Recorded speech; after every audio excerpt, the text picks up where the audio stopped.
Hey everyone, and welcome to a deep dive on U.S. intelligence. Oh, this is a good one. It is right. We're going to Yeah. be really getting into it with Chapter 2 of Intelligence, the basics. Okay. And it focuses on how did this whole system even develop in the first place? Right. So yeah, buckle up. It's a wild ride. It is a wild ride through history, secrecy, Yeah. and some seriously tough ethical dilemmas that I don't think people really think about. Yeah, definitely a fascinating story and full of twists and turns I think most people wouldn't expect. Yeah, no, totally. Okay, so one thing that really threw me for a loop Okay. was that the US is kind of a late bloomer when it comes to having a formal intelligence, apparatus. Hmm. I always just assume we've been in the spy game forever, Right. Yeah. I mean, it's understandable to think that, but, compared to countries like Britain or Russia, Right. Think about their history of, Espionage and all that. Yeah, for sure. The U.S. intelligence apparatus is surprisingly young. And I think, a lot of that has to do with, early in U.S. history, the focus was really on westward expansion, Okay. asserting its influence in the Americas, right? The Monroe Doctrine. Right. There wasn't this sense of a constant looming threat like, European powers had to deal with for centuries. Yeah, so no need for super elaborate spy networks if you're not constantly worried about being invaded or Right. something like that. Yeah. Okay, but hold on, because the book mentions that George Washington spent something like 12% Oh, wow. of the federal budget on intelligence.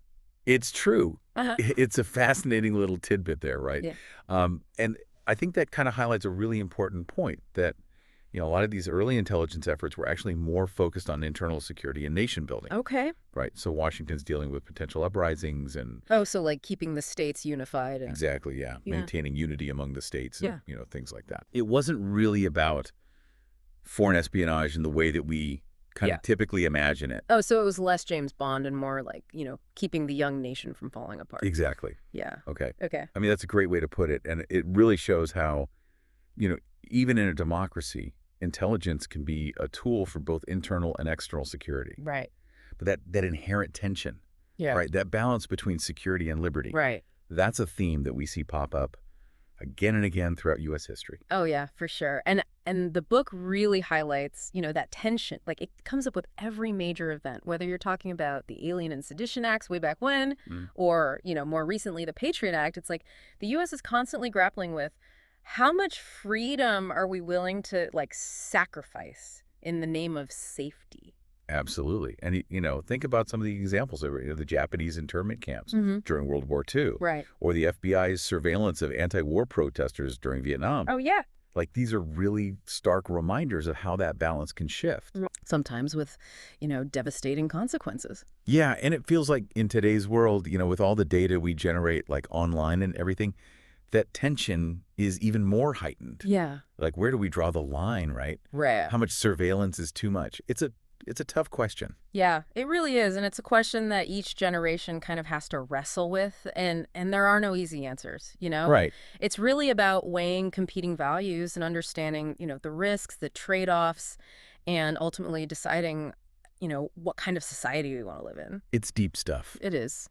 It is okay, but let's get back to the evolution of the system itself. Okay. Because it seems like, reading through this chapter, major global threats, those were the catalyst for building up the U.S. intelligence apparatus as we know it today. Right. No, that's a key insight, right? Yeah. It's these big events, these big global threats like Pearl Harbor or the rise of the Soviet Union that really forced the U.S. to realize, okay, we need a robust and organized intelligence system. Oh, okay. To deal with these complex challenges. So no more of this ad hoc 12% of the budget kind of approach. Right. We're talking full-fledged agencies, specialized roles, Right. the whole shebang. Yep, the whole 9 yards. But how did these different threats actually shape the structure of the intelligence community? Yeah, that's where things get really interesting. Yeah. So, you take the Cold War, for example, right? Go on. Facing a closed society like the Soviet Union, Right. the U.S. had to rely heavily on technology for intelligence gathering. Oh, Right. yeah. Think about spy satellites and code breaking and, all that kind of cloak and dagger stuff you see in the movies. So basically, if we can't easily send in agents, Right. we'll just build better gadgets to spy from afar? Yeah, essentially. Okay. But then you have the rise of terrorism, which presents a completely different challenge. Right. Right. Now, we're not dealing with a nation state, Right. but with an ideology, a network Right. that's much harder to infiltrate and predict. Oh. And that forced the intelligence community to adapt yet again. Okay. They had to develop new strategies, new techniques. And I imagine that adaptation is like still ongoing, Oh, absolutely. especially now with like cyber warfare and all that. Yeah, It's like the lines between espionage and like military action are super blurry. absolutely. And the intelligence landscape is constantly shifting. Right. Right. And the U.S. is constantly trying to stay ahead of the curve. Yeah. But, one thing that hasn't changed is the need for human intelligence. Right. Right. You still need analysts who can connect the dots, Yeah. make sense of all the data, and provide policymakers with actionable insights. Okay, so speaking of analysts, Yeah. there's this thing in the book that I found really interesting, this concept of like redundancy by design in intelligence analysis. Okay. It almost seems counterintuitive to have multiple agencies all doing analysis on like the same issues. Right. Wouldn't that be a duplication of effort? It might seem that way at first glance, but there's actually a really strategic rationale behind it. You see, each agency serves different policymakers with different needs and priorities. Okay, right. Right. So the president, the secretary of state, the secretary of defense, They're all getting like different. they all need tailored intelligence assessments Okay. to inform their decisions. So it's like a bespoke intelligence service. Exactly. Yeah. Yeah. And having these multiple agencies analyze the same information, even if it seems redundant, Right. actually helps to avoid bias and groupthink. Okay. Right. It's about getting a more comprehensive and nuanced view of the situation. So it's kind of like getting a second opinion. Right. But in this case, maybe a third or fourth opinion from different experts with like different perspectives. But precisely. Yeah. And this is often referred to as competitive analysis. Okay. And it helps to, challenge assumptions, identify potential blind spots, and hopefully arrive at a more accurate assessment of the situation. Okay. So give me like a real world example of this. Sure. So I think a good example, even though it wasn't entirely successful, was the whole debate surrounding Iraqi WMDs Oh, right. before the 2003 invasion. Yeah. Yeah. Different agencies had different interpretations of the intelligence. Right. Some are more like hawkish and some are more cautious. And Exactly. And of course, in hindsight, we know that those assessments were flawed right. and it had devastating consequences. Yeah.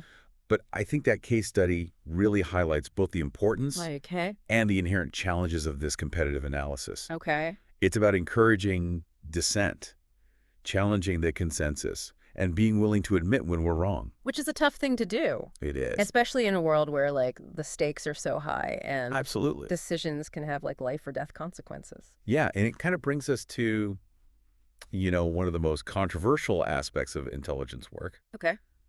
which is covert action. Yeah, this is where things get really murky. Yeah. Right. We're talking about actions that are deliberately hidden from public view, often involving like deception and manipulation and sometimes even violence. Exactly, and it raises all sorts of ethical and legal dilemmas, right? Right. Like, how do we justify these actions in a democracy? Right. Who has the authority to authorize them? Right. How do we hold those responsible accountable? Yeah, those are some heavy questions. They are. And the book gives some pretty like sobering examples, like the Bay of Pigs invasion Right. and the Iran-Contra affair, where like covert actions totally backfired Yeah. and had like lasting consequences. And those are just two examples among many, right? Right. And as technology advances, Mm. the methods of covert action are becoming even more sophisticated Right. and potentially more dangerous. We're talking about cyber warfare, drone strikes, Yeah. information warfare, Yeah. things that can be incredibly difficult to detect, to attribute to control. It's almost like we're constantly trying to catch up to the ethical implications of our own like technological advancements. Yeah, that's a great way to put it. Yeah. And it raises this fundamental question of, how do we ensure that covert action, with all of its inherent risks and moral ambiguities, Right. is used responsibly and in accordance with democratic values? Yeah. It's a question that continues to challenge policymakers and intelligence professionals alike. Okay, so we've got covert action, which is like this whole shadowy side of intelligence. Right. But then there's this other tension that runs through everything, Yeah. which is the need for secrecy Right. versus, the principles of transparency and accountability in a democratic society. Right. Those two things seem like they're constantly at odds. They're inherently at odds, right? Right. I mean, on the one hand, intelligence agencies need secrecy to protect their sources and methods Right. to operate effectively in dangerous environments. Right. To do their jobs, basically. Exactly. But on the other hand, we live in a society that values openness and holds its leaders accountable. Right. So it's this delicate balancing act. Yeah. And that balance was like really tested with, high-profile leaks, like the Snowden affair. Oh, absolutely. Right. Those revelations about government surveillance programs. Yeah, It sparked a huge debate about privacy and security. for sure. And it really brought the intelligence community under intense scrutiny. The Snowden leaks were a watershed moment. Yeah. They forced us to confront some really uncomfortable truths about the scope of government surveillance and the Yeah. potential for abuse. Right. And they reignited this debate about, how much transparency is appropriate. Right. Where do we draw the line between national security and individual rights? Yeah. It's a tough one. Yeah. It seems like the intelligence community is constantly walking this tightrope, Yeah. trying to balance these like competing demands. But what about the relationship between intelligence and politics? Ooh. That's like a whole other layer of complexity. It is. Yeah. And ideally, intelligence analysis should be objective, Right.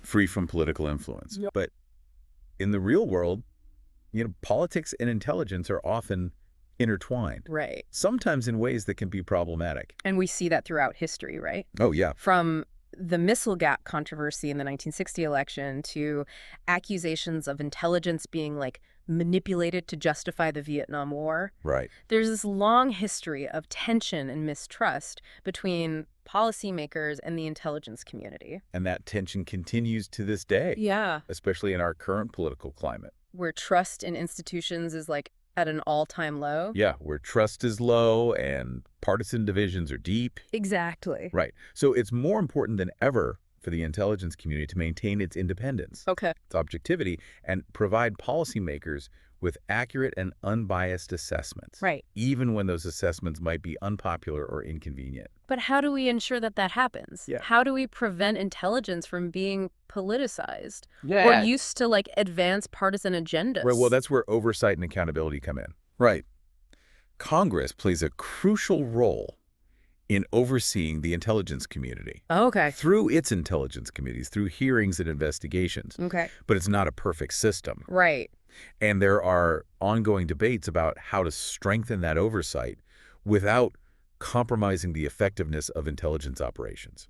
Right, because you don't want to like tie their hands too much. Exactly. So they can't actually do their jobs. No, yeah, exactly. Okay. And then there's the issue of leaks. Right. Which we've already talked about a little bit. Yeah. How do we prevent classified information from like falling into the wrong hands Right. while still allowing for, whistleblowing and legitimate dissent within the intelligence community? Right. It's a tough challenge, right? Yeah. Leaks can be incredibly damaging to national security, Right. but they can also expose wrongdoing and abuses of power. Right. So finding that right balance between security and transparency is this ongoing struggle, and there's really no easy answers. It seems like managing the U.S. intelligence community is like conducting an orchestra Okay. where all the musicians want to play their own tune, Yeah. but you're also trying to keep the audience happy and the critics at bay. That's a great analogy. Yeah. It is a complex and challenging task. Yeah.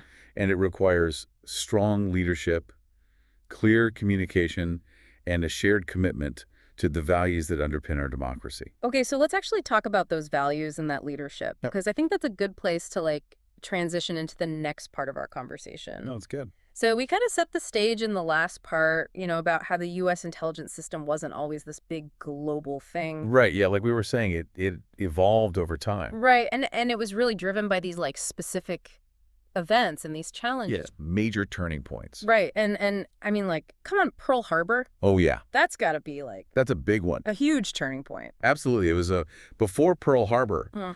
the U.S. didn't really have a centralized intelligence agency. Right. It was all, It was very fragmented. yeah, ad hoc. Yeah, ad hoc, exactly. Right. But the shock of that attack, Yeah. it really exposed the need for a more coordinated Right. Yeah. and professional approach to intelligence gathering and analysis. Yeah, like all of a sudden it's not theoretical anymore. It's like, Yeah. oh, wow, we were really caught off guard here. Absolutely. It was a wake-up call. Yeah. A realization that, okay, we can't afford to be caught off guard like this again. Right. And it led to the creation of the Office of Strategic Services. The OSS. The OSS, yeah, the precursor to the CIA. Right. And this was the first real attempt to create a national intelligence organization. Okay. With a broad mandate to collect and analyze information from around the world. Okay, but even then, like, the OSS wasn't without its critics. Oh, that's true. There was a lot of resistance from the military. Really? Yeah, they saw the OSS as, like, encroaching on their territory. Oh, so they didn't like. They didn't like this new, civilian-led Right. intelligence agency. They felt like it was stepping on their toes. Yeah, exactly. And there were also, concerns from some about the potential for this civilian-led agency to become too powerful. Okay. Or to be used for political purposes. Yeah. So, like, some of the same concerns that we still have today. Exactly. And it shows you that these tensions between civilian and military intelligence agencies, Yeah. they have deep roots. Yeah. So those tensions continued after World War II when the OSS was disbanded and the CIA was created. Right. Like, the debates didn't go away. No, but the debates continued. About, the role of intelligence in a democracy. How much secrecy, how much accountability. Exactly. All those fundamental questions. Right. And then all those questions, like, really came to a head in the 1970s. Oh, yeah. With the Church and Pike Committee investigation. Big turning point, right? Yeah. Those investigations were sparked by revelations of CIA involvement in some pretty shady activities. Like what kind of activities? Well, covert operations, assassinations, domestic surveillance programs. Oh, wow. Things that, many people saw as way overstepping the bounds Right. of the CIA's mandate. Like they went rogue. In a way, yeah, they went beyond what they were supposed to be doing. So it was like a moment of reckoning for the intelligence community. Absolutely. Like, okay, time to take a hard look in the mirror. Yeah, time for some self-reflection. And figure out, like, what are we doing? Yeah, what's our role? And how are we doing it? What are our methods exactly? And it led to some significant reforms. Like what kind of reforms? Well, the creation of congressional intelligence committees. Okay, to oversee things. To provide greater oversight Okay. of intelligence activity. To, like, keep them in check. To keep them in check, exactly. And it also led to, a greater emphasis on transparency and accountability. Okay. Although those efforts were often met with a lot of resistance. From the intelligence community itself. From within the intelligence community, yeah. They didn't want to open up. A lot of pushback. Yeah, and that makes sense, right? Like, if you're in that world, right, secrecy is like... It's paramount. Yeah.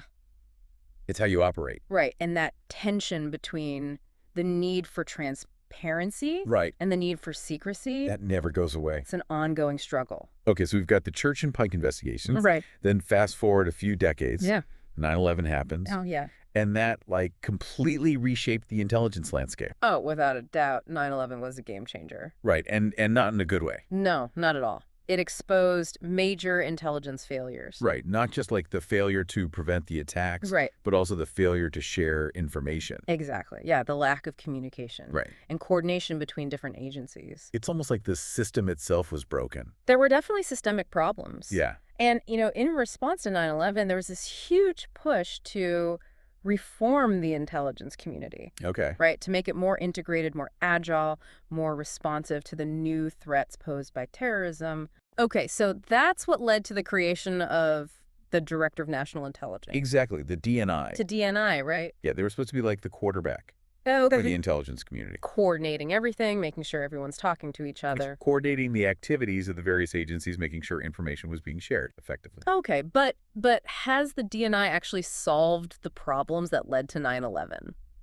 Yeah, that's a good question. And it's hard to say definitively. Yeah. I mean, it's a mixed bag, right? Right. The DNI has certainly improved coordination and communication to some extent. Okay. But there are still challenges. Like what? Well, for one thing, the DNI doesn't have direct control over the budgets and personnel of all the different agencies. Oh, so they can't, like, tell them what to do. Exactly. It limits their authority. Right. And there's still a lot of interagency rivalry. Oh, come on. Really? Yeah, turf wars that can impede information sharing and collaboration. So it sounds like managing the U.S. intelligence community is a little bit like herding cats. It can be, yeah, but it's also a vital task. Right, because we need this information We do. to make good decisions as a country. Absolutely, in a world of increasingly complex and interconnected threats. Right. The U.S. needs an intelligence community that can work together seamlessly. Okay. to provide policymakers with the information they need to make good decisions. And that brings us back to this idea of competitive analysis, Right. which we were talking about earlier, Yeah. having all these different agencies look at the same information. Right. It seems like that could be really helpful in preventing groupthink. It could be, but it's not a magic bullet. Right. It only works if you have a culture of open debate and dissent. Okay, so it's not just about, like, the structure. Right. It's about the culture It's about the culture. within these organizations. Exactly. Analysts need to feel comfortable challenging assumptions Yeah. and questioning the consensus. Okay, but how do you create that kind of culture? Yeah, it's Yeah. tough, especially in a hierarchical organization. Yeah. Right, where everyone's worried about, like, getting promoted. Right, exactly. Mm. There's a lot of pressure to conform Right. and to toe the party line. And not rock the boat. Exactly. Yeah. But if analysts are afraid to speak up Right. or to challenge their superiors, then the system is vulnerable to the same kind of cognitive biases Right. that led to things like the Iraq WMD fiasco. Right, so it's not just about having multiple agencies analyze the information. Right. It's about making sure those analysts feel empowered Exactly. to think critically and to disagree. To disagree, to express dissenting views. And that requires good leadership. It does. It requires leadership from the top down. Right. Leaders who value diversity of thought, Okay. who encourage debate, and who are willing to admit when they're wrong. It's like intellectual humility. Exactly. Intellectual humility. Right, recognizing that no one has all the answers. Right. And we all make mistakes. Absolutely. And we need to be willing to learn from those mistakes. Right, and both Pearl Harbor and the Iraq WMD fiasco, those were huge intelligence failures. Right. They were. But in a way, they also taught us a lot. It provided valuable lessons Yeah. about the dangers of groupthink, Okay. the importance of challenging assumptions, and the need for constant vigilance. So those failures actually helped to strengthen the intelligence community In a way. by forcing them to, like, confront their weaknesses. Right, to adapt to new challenges. Okay, so adaptation, that's key. It is. And it's even more crucial in today's rapidly changing world. Right, the world is moving faster than ever. It is. And the threats we face are more complex, Right. more interconnected, and more difficult to predict than ever before. So we need to be able to think on our feet. Agility, adaptability, these are key. Okay, so not just new technology, Right. but new ways of thinking. New ways of thinking, exactly. Okay, and that might mean breaking down some of those traditional barriers between agencies. Right, more collaboration, more information sharing. Okay, because the silos don't work anymore. The silos are becoming increasingly outdated. Right. In a world where threats are interconnected and information flows at lightning speed. Okay, and speaking of interconnected threats, we can't ignore cyber warfare Oh, yeah. and its impact on all of this. It's huge. Yeah, it's like a whole new frontier. It's blurred the lines between traditional intelligence gathering and military operations. It's all mixed up now. It's all mixed up. It's created new vulnerabilities Okay. and new opportunities for intelligence agencies. So you've got nations hacking into each other's systems, Right. stealing secrets, disrupting infrastructure. Exactly. It's like something out of a sci-fi movie, It really is. but it's very real. Yeah. And it's forced intelligence agencies to adapt Okay. and develop new capabilities to defend against these attacks. But it also raises a ton of ethical and legal questions, It does. right? Like, what are the rules in cyberspace? Right. What are the rules of engagement? Yeah. How do you attribute attacks? Right. How do you deter aggression? Exactly. These are all questions that are still being debated. And probably will be for a while. Yeah. For years to come. As the cyber domain becomes increasingly important to national security. And it's not just nation states anymore. Yeah. Right. No. You're seeing non-state actors, Terrorist organizations. terrorist organizations using cyberspace to spread propaganda, recruit members, launch attacks. It's a very complex threat landscape. It's not just about, like, the Cold War anymore. No, it's not. It's much more diffuse, much more complex. Okay, so how do we deal with all of this? It's a daunting task, but it's not insurmountable. Okay. I think the key is to focus on the fundamentals, Okay. building a strong foundation of analytic tradecraft, Okay. investing in cutting-edge technology, Right. fostering a culture of collaboration and innovation, Okay. and above all, maintaining an unwavering commitment to the values that underpin our democracy. Okay, so it's not just about, like, the spies and the gadgets. It's about people. It's about people. It's about values. Values. And being able to adapt. Adapt to a rapidly changing world. Yeah, so intelligence is not just about collecting information. Right. It's about using that information wisely, ethically, Exactly. for a greater good. It's a reflection of who we are as a nation Right. and what we stand for. And I think that brings us to another really important challenge facing the intelligence community today. Okay. And that's public trust. Oh, yeah. Right after the Snowden leaks, the Iraq WMD fiasco, and, just the politicization of intelligence Right. in recent years, how do we rebuild that trust? It's a critical question, and it's not an easy one to answer. No. Transparency is part of the answer, of course. Right. The intelligence community needs to be more open about its activities, Okay. to explain its mission and its methods to the public. But they can't reveal everything. No transparency can't come at the expense of national security. Right. So it's another one of those balancing acts. It is. But I think there's a growing recognition within the intelligence community that they need to do a better job of communicating with the public. Right. And explaining the value of their work. Okay, so communication is key. Communication is key. And it's not just about communicating more effectively. Yeah. It's about demonstrating a commitment to ethical conduct and respect for the law. Okay, so actions speak louder than words. Exactly. Yeah. The intelligence community needs to show that it takes privacy and civil liberties seriously. Right. And that it's not above the law. And that it's working for us? Exactly. For the American people, whose freedoms it is tasked with protecting. Okay, so we've talked about the need for adaptation, innovation, public trust. Right. But let's actually dive into the specific threats that the U.S. intelligence community is facing. In the 21st century? Yeah, what are we actually up against? Yeah, well, as we've already touched on a few times, the threat landscape is becoming incredibly complex and unpredictable. Right, we've talked about non-state actors, cyber threats, the resurgence of great power competition. Exactly. It's a multipolar world. Okay. And the U.S. can't afford to just focus on one or two adversaries. Right. It needs to be able to anticipate and respond to a wide range of threats. Right. Many of which are interconnected. So agility and adaptability are key. Absolutely. The intelligence community needs to be able to move quickly. Right. To shift resources as needed. Right. And to think outside the box. So not just new technology, but also new ways of thinking. Exactly. The intelligence community needs to embrace innovation. Okay. To foster a culture of creativity and critical thinking. And that might mean breaking down those traditional barriers between agencies. It might. Fostering more collaboration. More information sharing. Right, because the silos don't work anymore. The silos are becoming increasingly outdated in a world where threats are interconnected and information flows at lightning speed. Okay, so as we've been going through all this, the history of U.S. intelligence, I've noticed something kind of interesting.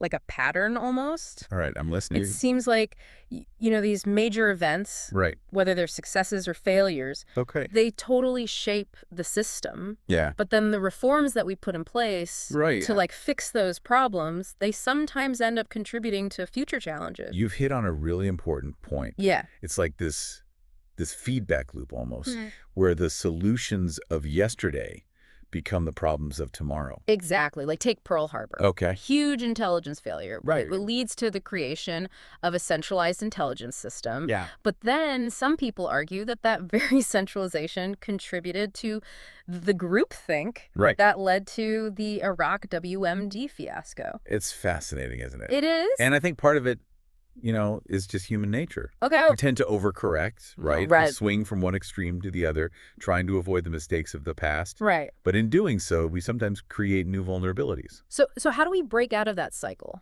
Yeah, how do we avoid just repeating the same mistakes over and over again? Right. How do we make sure we're actually learning from history? I think it starts with intellectual humility. Okay. Recognizing that intelligence is a human endeavor. Okay. It's prone to human error. Right. We can't be perfect. We can't be perfect. Yeah. And so we need to create a culture where analysts are encouraged to challenge assumptions. Okay. To question the consensus, to admit when they're wrong. So it's almost like we need to embrace dissent. Yes. As a good thing. As a valuable tool. Right. Not as a threat. Okay. It's about fostering a culture of intellectual honesty and rigorous analysis. Okay. It's about creating space for diverse viewpoints. Right. And challenging our own biases. And that brings us back to this theme that we've been talking about this whole time. Yeah. Which is the balance between liberty and security. Yeah. The tension is always there. Right. It's a delicate dance. Every decision we make has implications for both. Absolutely every policy, every action taken by the intelligence community. It's about finding that sweet spot, Right. protecting the nation. Without sacrificing the very freedoms that we're trying to defend. Yeah, but that's way easier said than done. It is. Especially in a world where, like, the threats are constantly changing. Yeah. And the tools that we have are becoming more and more powerful. It's a challenge, but I think it's a challenge worth embracing. Okay. Because at its core, intelligence is about more than just collecting secrets. Right, yeah. It's about using information wisely, ethically, in service of a greater good. Yeah, it's about understanding that knowledge is power. Right. But that power has to be used responsibly. Absolutely. And ultimately, the future of U.S. intelligence depends not just on having the best technology Right. or the most skilled analysts, but on having a system that reflects our values, Okay. our commitment to democratic principles, Right. and our belief in the rule of law. So I think as we wrap up this deep dive into, the world of U.S. intelligence, the big takeaway is that it's a system that's constantly evolving, Always changing. right? Adapting to new challenges, Absolutely. grappling with these dilemmas that have no easy answers. It's complex. It is. It has a long and fascinating history, Yeah. marked by both triumphs and failures. Right. But most importantly, it's a system that demands our attention, Okay. our critical thinking, and our active engagement as citizens. Because in a democracy, intelligence isn't just the business of spies and policymakers. Right. It's everyone's business. It affects all of us. So thanks for joining us on this journey. Yeah, this is a good one. It was until next time, keep exploring, keep questioning, and keep learning.